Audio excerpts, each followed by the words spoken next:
आज हम लोग पढ़ने वाले हैं फंक्शन के बारे में। फंक्शन हम लोग यूज़ करते हैं प्रोग्रामिंग के अंदर।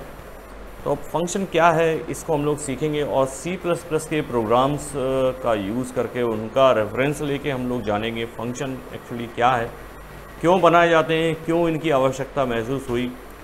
तो पहले पढ़ लेते हैं हम लोग फंक्शन क्या है। तो अगर फंक्शन की मैं डेफिनेशन करूँ तो फंक्शन एक ब्लॉक ऑफ कोड मान सकते हैं आप। ब्लॉक ऑफ कोड क्या होता है? एक कोड है, अगर मान लीजिए आपने एक कोड लिखा है, उसको कर्ली ब्रैकेट के अंदर आपने बंद कर दिया और कोई नाम अगर उसको दे दिया है तो उसे हम लोग कहेंगे एक फंक्शन।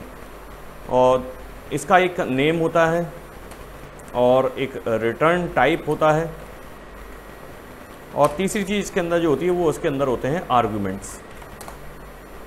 नेम हो गया, आपने एक फंक्शन को एक नेम दे सकते हैं आप लोग, एक रिटर्न टाइप दे सकते हैं कि ये किस टाइप की वैल्यू रिटर्न करेगा और उसके अंदर जो भी कोड लिखा होगा वो उसके आर्गुमेंट हो गए। मॉड्यूलर प्रोग्रामिंग को अचीव करने के लिए फंक्शन का यूज़ किया जाता है। और फंक्शन जो हमारे होते हैं, अगर मैं इसकी बात करूँ C++ की, तो हमारे पास हैं, अपने पास एक प्री डिफाइंड फंक्शन या यूज़र सिस्टम डिफाइंड फंक्शन होते हैं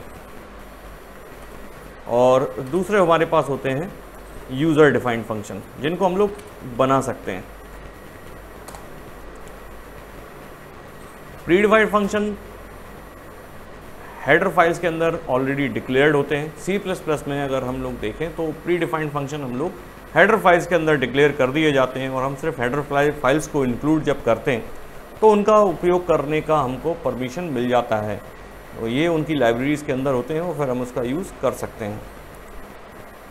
अब मान लीजिए फंक्शन क्या है, मान लीजिए किसी कोई टास्क है, उसके लिए हम कोई कोड लिखते हैं। मान लीजिए आपको ऐड करना है, दो नंबर को ऐड करने के लिए अगर आप कोई कोड लिख रहे हैं और मान लीजिए आपने लिखा है add1 नाम का कोई एक कोड है, उसको आपने इसको ब्रैकेट के अंदर इसको बंद कर दिया है और यहाँ आपने मान लीजिए C=A+B, ये दो नंबर को ऐड करने का एक कोड है और आपको इसके अंदर आपने लिख दिया है, एक आउटपुट स्टेटमेंट इसमें अंदर जोड़ दिया है और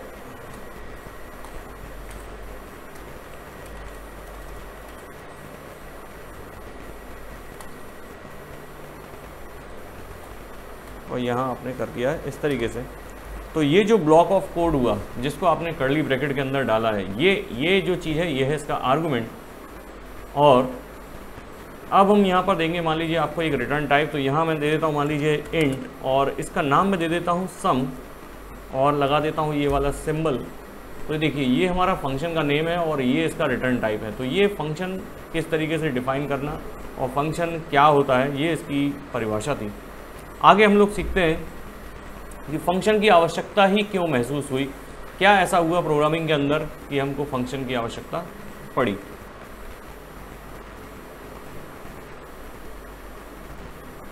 तो देखिए फंक्शन के कुछ बेनिफिट्स हैं। पहला हमारा है ये इजी टू रीड है। दूसरी जो चीज़ है ये आप उसको इजीली मॉडिफाई कर सकते हैं। तीसरा, हम एक ही कोड को बार बार लिखने से बच सकते हैं, avoid of rewriting of same code. और दूसरा, इसे डीबग इजीली कर सकते हैं। और मेन जो है इसका वो है मेमोरी यूटिलाइजेशन। ये क्या है इसको हम लोग समझेंगे। देखिए जब भी कोई प्रोग्राम रन होता है तो मेन फंक्शन को मेमोरी मिलती है और जब मेन फंक्शन किसी को कॉल करता है तो उसे मेमोरी मिलती है और वो तब तक रैम में रहता है, रैम में नहीं आता है जब तक कॉल ना हो। इससे क्या होता है, मेमोरी की बचत होती है। एक्चुअली क्या होता है कि जब हम कोई फंक्शन को यूज़ करते हैं किसी कोड के अंदर, किसी प्रोग्राम में, तो वो मेमोरी में आता है और जैसे ही फंक्शन चल जाता है उसके बाद वो मेमोरी उसको रिलीज़ कर देता है।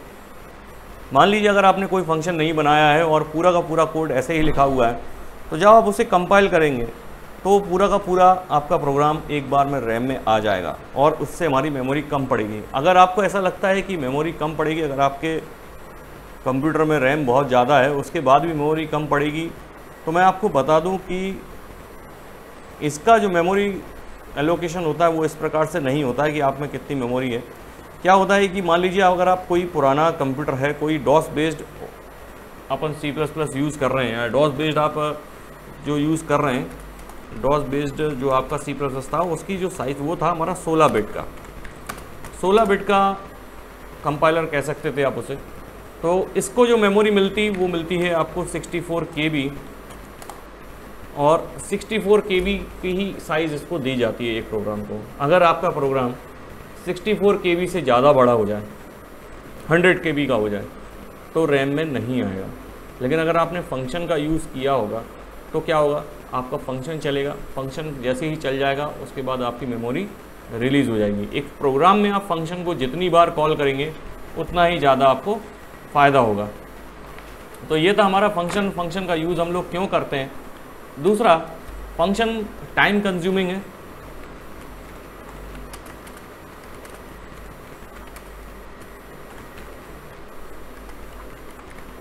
टाइम कंज्यूमिंग क्यों है, देखिए स्पेस तो हम लोग बचा लेते हैं मेमोरी का, लेकिन टाइम कंज्यूमिंग हो जाता है। एक फंक्शन दूसरे को कॉल करता है तो कॉल करने वाला फंक्शन अपने स्टेटस को प्रिजर्व करने में कुछ समय तो लेता ही है। एक फंक्शन चला, उसके बाद मेमोरी रिलीज हुई, फिर उसके बाद जब दूसरा फंक्शन लोड होगा तो एक थोड़ा सा समय, एक थोड़ा सा पॉज हमको लगेगा, और यही हमारा बढ़ा देता है टाइम। और मेमोरी तो बच जाती है लेकिन हमारा टाइम थोड़ा सा बढ़ जाता है।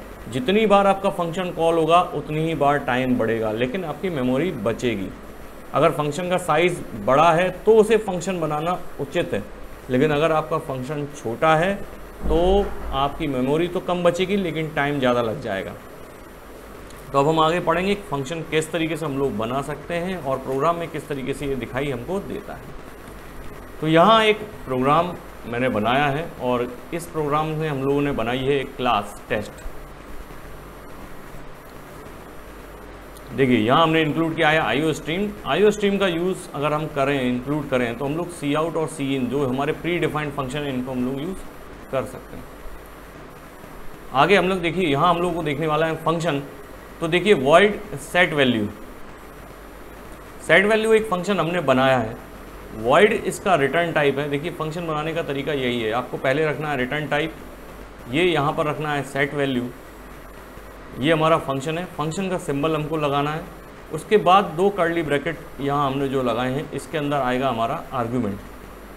तो ये हो गया हमारा आर्गुमेंट, ये हो गया इसका नेम, और ये हो गया हमारा रिटर्न टाइप। इस तरीके से हमारा फंक्शन बनता है। इसी प्रकार एक फंक्शन इसके अंदर और बना है, वो बना है शो, और यहाँ भी देखिए ये आपने इस तरीके से इसमें आर्गुमेंट लिखा हुआ है। और लास्ट में हमारा जो बना है मेन फंक्शन, वहाँ हमने एक क्लास का एक ऑब्जेक्ट बनाया है जिससे हमने इस फंक्शन को यूज़ किया हुआ है। तो फटाफट से ये एक प्रोग्राम ही पूरा समझ लेते हैं।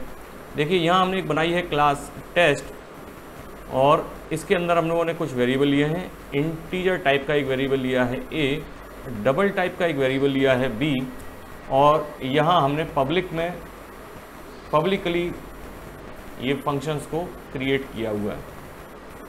पहला फंक्शन है हमारा सेट वैल्यू, जिसके अंदर हम लोगों ने ये आर्गुमेंट लिखा है जो इनपुट लेता है ए और बी का। उसके बाद हम लोगों ने एक फंक्शन और बनाया है शो, जो कि आपको आउटपुट देता है ए और बी की वैल्यू। यहाँ पर बनाया है हमने मेन फंक्शन। मेन फंक्शन का रिटर्न टाइप है इंटीजर, यानी इंटीजर टाइप की वैल्यू रिटर्न करेगा। ऑब्जेक्ट बनाने का तरीका C++ में क्या है, आपको पहले लिखना है क्लास का नाम, उसके बाद आप एक ऑब्जेक्ट का नेम आप लिख सकते हैं। ये ऑब्जेक्ट क्या है, इस क्लास के अंदर बना हुआ है, तो इस क्लास के जितने भी फंक्शन हैं इनको ये यूज़ कर पाएगा। तो यहाँ ये फंक्शन यूज़ कर रहा है शो, आप चाहें तो ये इसको ऐसा भी कर सकते हैं। तो यहाँ पर पहला ये फंक्शन यूज़ करेगा सेट वैल्यू। जब आपसे ये पूछेगा और आप यहाँ पर वैल्यू जो देंगे, देखिए सेट वैल्यू, तो ये चलेगा इंटर टू नंबर्स। एक नंबर देंगे आप ए, एक नंबर देंगे आप बी। पहला नंबर जो जाएगा ए में चला जाएगा, दूसरा नंबर आपका बी में चला जाएगा। उसके बाद दूसरा फंक्शन ये चलाएगा शो, वहाँ आपको ए और बी की वैल्यू ये रिटर्न कर देगा, और कुछ आउटपुट आपका इस तरीके से आएगा। साइज ऑफ, इसको आप हटा दें, इसकी आवश्यकता नहीं है।